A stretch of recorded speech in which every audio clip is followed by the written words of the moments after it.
Bupati Badung Iwayan Adi Arnawo berharap polemik yang terjadi antara PT Jimbaran Hijau dengan masyarakat Jimbaran terkait akses jalan ke Pura dapat diselesaikan dengan duduk bersama.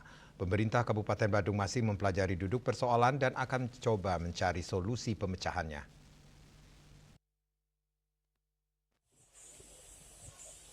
Ditambahkan Bupati Badung Iwayan Adi Arnawo pihaknya mengetahui permasalahan ini setelah ramai di media sosial dan belum mengetahui secara pasti duduk persoalannya. Namun demikian pihaknya akan mempelajari lebih mendalam sehingga ditemukan solusi pemecahannya. Saya sempat tahu dari media sosial. Sebenarnya saya sih langsung saya belum tahu tentang persoalan di misalnya Jimbaran itu. Tapi tentu saya berharap mari kita duduk bersama untuk bersama-sama apa sih persoalannya. Saya tentu satu kali akan siap memfasilitasi. Sama kayak dengan GBK kemarin kan. Saya ingin juga di Jimbaran juga kita sama. Tapi apapun itu tentu saya harus pelajari dulu.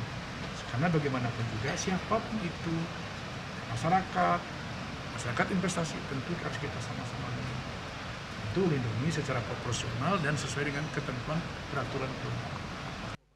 Rai Suwantara, Bali TV.